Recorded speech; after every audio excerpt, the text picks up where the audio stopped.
Objection selanjutnya. Di agen lain cuma bayar 10 tahun loh, Mas. Ya apa kon milih kanca dabuane koyo ngene. Kanca dayak sing woto, sing pokro, wong kanca pesok kabeh. Kata agen lain, bayarnya cuma 10 tahun. Bagaimana cara menjawabnya? Pak, di Allianz, bayar premi itu seumur hidup. Kok nek ngomong sing genah, ojo ngowos ngono ngomong. Kalau di asuransi lain, mereka bilang bahwa bayar premi hanya 10 tahun. Wah, ini satu pernyataan yang menarik, Pak. Tapi izinkan saya menjelaskan hal ini dengan sebuah perumpamaan. Katakanlah Bapak sedang mau membuka sebuah usaha. Bapak sewa sebuah ruko.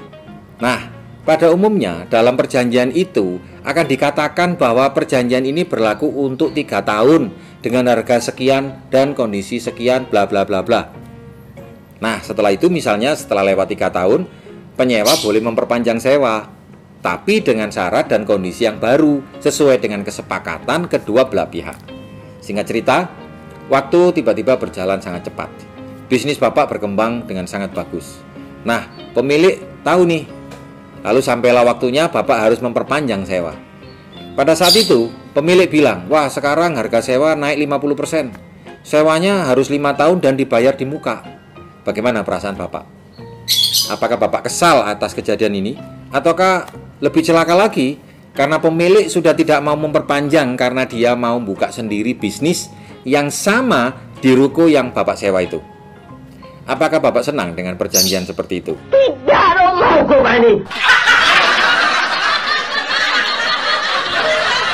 Sebaliknya, di toko sebelah ada pemilik yang agak kaku. Orang mau ngontrak sama dia harus memenuhi beberapa syarat dasar. Tapi begitu dia setuju, maka kontrak ini akan berlaku jangka panjang. Tapi di awalnya, ruko harus dikontrak minimal 2 tahun. Selanjutnya, yang menentukan mau memperpanjang atau tidak adalah si penyewa, bukan si pemilik. Keren nggak? Nah, kalau ada pilihan seperti itu, Bapak akan pilih ruko yang mana? Saya yakin Bapak akan milih tawaran yang terakhir. Nah, sama dengan Allianz. Memang pembayaran biaya asuransi dan administrasi itu seumur hidup, Pak. Tetapi itu terjadi hanya jika nasabah mau mendapatkan manfaat asuransi sampai seumur hidup. Jika tidak, nasabah berhak kok untuk memutuskan kapan saja dia mau. Sebaliknya, ya ini hanya sebagai pengetahuan aja ya, Pak. Asuransi tradisional itu harus membayar polis selama masa kontrak, misalnya 20 tahun. Jika gagal, maka polisnya akan stop atau lapse atau tidak aktif. Kalau ada klaim setelah lapse, maka klaim tidak akan dibayar.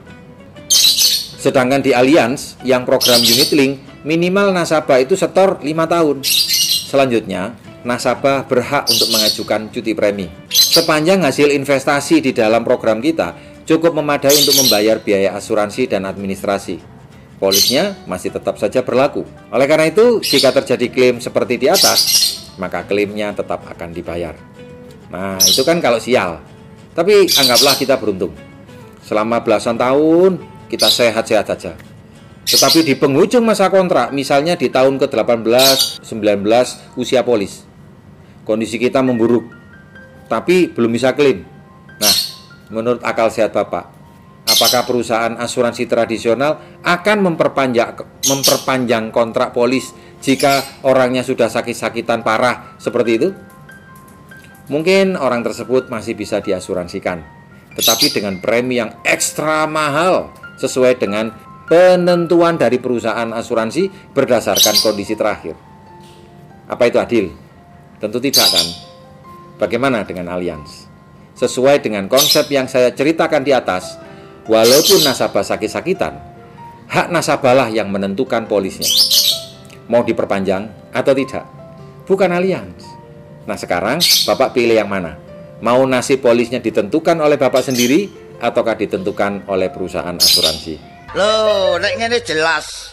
Terang gamblang cetha trewelo-welo. Semoga bermanfaat dan nantikan episode saya selanjutnya. Terima kasih.